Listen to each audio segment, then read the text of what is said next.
Kemarin sebelum Ana ke Lombok, sini masih di bandara, ketemu Ikhwan lah gitu kan. Istrinya curhat kepada istri Ana bahwa suami saya sudah nikah lagi gitu, tanpa sepengetahuan saya. Ya terus Ana ngobrol sama dia, antum nggak izin dulu, antum nggak sounding dulu, nggak beri pijakan supaya dia siap lah. Katanya, wah kalau nanti diberitahu lebih dulu nanti malah nggak jadi Ustaz katanya. Ya, jadi Ana bilang, ketika sekarang istri antum jadinya marah, kemudian sekarang jadi agak kocar-kacir nih, itu sebuah konsekuensi ketika memang nikah lagi ini bukan dengan bantuan istri pertama. Beda dengan yang istri pertamanya justru bantuin. Istri pertamanya jadi kenal dengan istri yang berikutnya, kemudian prosesnya dia tahu, nggak ada merasa dibohongi dan seperti itu. Yang seperti ini kejadian banyak ya Ustaz?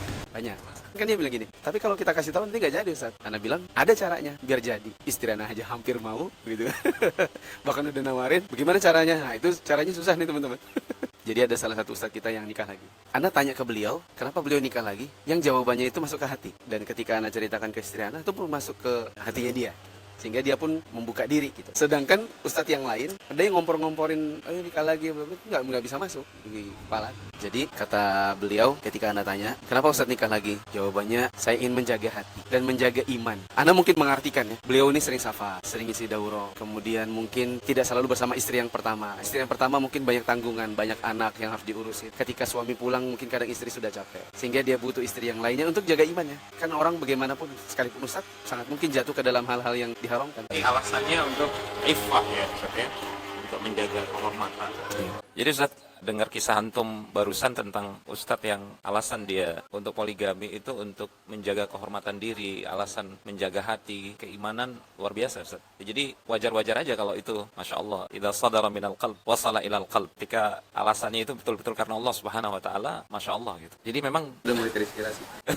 kalau pikir-pikir memang kembali ke niat Ustaz ya, kembali ke niat, karena ada sebagian ikhwah itu ada yang bermodal nekat begitu. Jadi kita nggak tahu, boleh jadi dia mungkin motif dia yang paling utama itu ingin tampil, ingin mengatakan ini loh saya bisa gitu loh, atau mungkin hanya sekedar alasan syahwat mungkin semata gitu, tanpa ada latar belakang niat tadi gitu untuk menjaga diri gitu kan. Kemudian Ustaz tadi menceritakan betapa Ustaz ini dimudahkan urusannya untuk yang kedua dan seterusnya, karena jadi teringat itu walladzina jahadu fina lanahdiyannahum subulan. Artinya ketika seseorang itu dia bermujahadah di jalan Allah, niatnya lillah fillah, maka Allah memberikan taufik dan kemudahan begitu Ustaz. Masya Allah. Kalau boleh tahu tips berikutnya gimana Ustaz?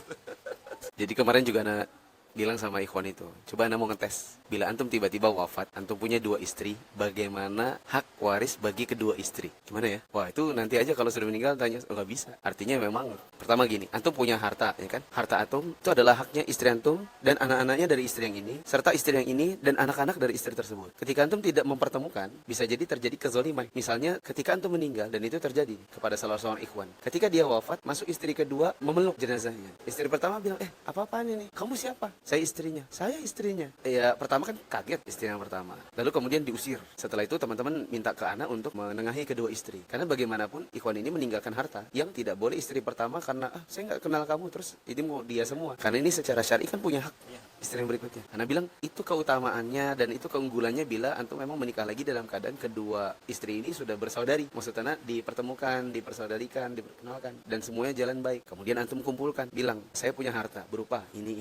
Yang ini yang saya sudah hibahkan sebelum kita nikah ya. Rumah ini misalnya saya sudah hibahkan ke dia. Jadi nanti haknya dia kalau saya meninggal. Mobil yang ini pun saya sudah hibahkan ke anak yang itu. Jadi nanti yang ini pun tidak tiba-tiba misalnya, oh ini kan harta suami kita, ini dibagi dong. Oh ini udah saya terima jadi hibah waktu dia masih hidup dan kamu belum ada di sini. Akhirnya terjadi konflik, ya kan? Dengan membuka segala sesuatu kepada mereka itu akan lebih baik. Kita kayak udah profesional ya, ngomongnya mudah.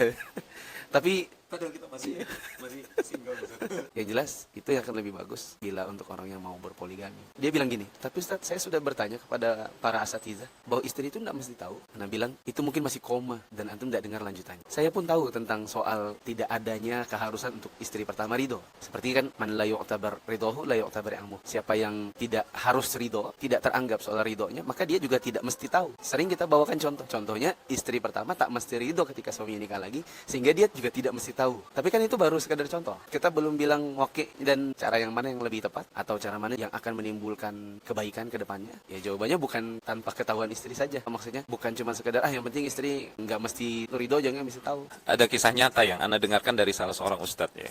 Ketika seorang anak laki-laki, dia minta izin ke bapaknya untuk menikah dan minta bapaknya untuk melamar seorang gadis. Oke, bapaknya bilang, ayo kita ke rumah gadis tersebut gitu. Sampai di suatu kampung atau desa, bapaknya ini merasa ini kampung nggak asing begitu. Tiba-tiba sampai di depan rumah, kemudian si anak ini mengatakan, ini fulanah yang saya ingin nikahi. Tiba-tiba ini si bapak langsung narik anaknya. Nah itu saudarimu gitu. Saudari dari lain ibu gitu.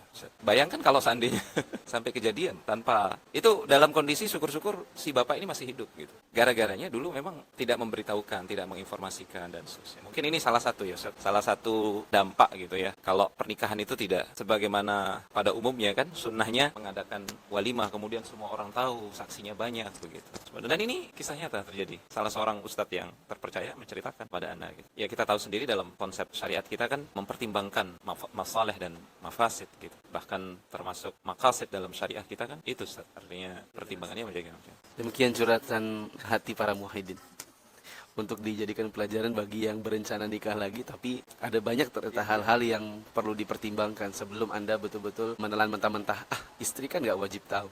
Di antara alasan beberapa ikhwah kita yang katakanlah dalam tanda kutip nekat untuk poligami dan tidak memberitahukan istri yang pertama, sebuah riwayat dari tentang Jabir bin Abdullah. Ketika Jabir bin Abdullah menikah dan tanpa sepengetahuan Rasulullah SAW, Rasulullah kemudian bertanya, apakah engkau sudah menikah? Jabir mengatakan, saya sudah menikah. Apakah dengan janda atau gadis? Dengan janda kata beliau, dan beliau menyebutkan alasannya kan, karena ada alasan beliau memiliki adik-adik perempuan begitu. Ini banyak diangkat menjadi dalil tuh Rasul sekelas Rasulullah aja nggak tahu ada sahabatnya ternyata sudah menikah begitu. Jadi memang tidak harus tahu, orang-orang nggak harus tahu, yang penting syarat dan rukunnya sudah terpenuhi dan begitu. Kira-kira pandangan antum gimana Ustaz? Sebenarnya tidak ada dalil di situ untuk kemudian kita mempertentangkan dengan apa yang kita sebut, bahwa sebaiknya ada sisi yang positif yang lain kalau istri tahu, dan gak ada masalah. Memang kan kita dari awal tadi bilang, bahkan kita sering kasih contoh, orang yang tidak harus ridho tidak harus tahu. Pernikahan Jabir juga Nabi tidak mesti ridho, yang penting terpenuhi rukun-rukunnya, selesai. Dan yang kita maksudkan di sini bukan mewajibkan orang untuk memberitahu kepada. Kita juga tidak mengharapkan. Iya.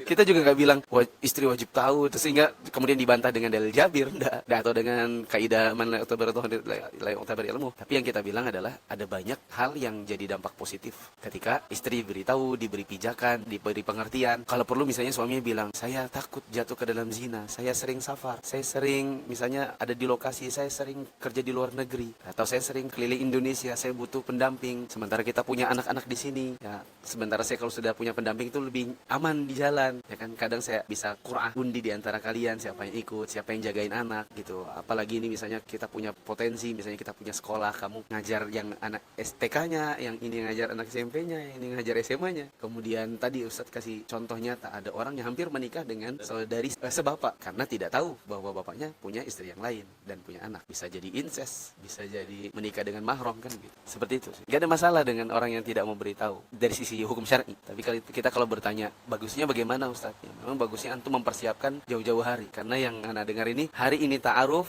nazar, langsung akad, gak nyampe 24 jam, ya kan. Di sini bukan haram secara syar'i, tetapi khawatir itu juga bentuk ketergesa-gesaan, dan memang paling bagus istri diberi pengertian. Itu tadi balik lagi ke awal, dia bilang, tapi kita kalau beritahu kepada istri tidak diizinkan. Ana bilang belum tentu. Istri Ana sedari awal menikah, istri Ana bilang udah boleh poligami, tetapi tidak ada saya di antara istri-istri itu. Entah nunggu saya mati, entah pulangkan saya kepada orang tua saya. Berarti kan dia memang menolak dari awal. Pernah suatu hari beberapa bulan yang lalu dia bilang sama anak, kalau menikah lagi bagusnya sama fulana, karena begini ada berubah. Iya, kenapa itu terjadi? Menurut anak ketika anak ceritakan tadi ceritaan sama Ustadz Fulan, kenapa Ustadz nikah lagi, bagaimana prosesnya, dia bilang saya nikah lagi karena saya ingin menjaga iman, saya menjaga diri saya, aifah tadi. Jadi bukan berarti pasti ditolak, tapi bisa jadi ada jalan, tergantung bagaimana antum memberi pengarahan kepada istri dan pemahaman. Cukup kayaknya panjang poligami.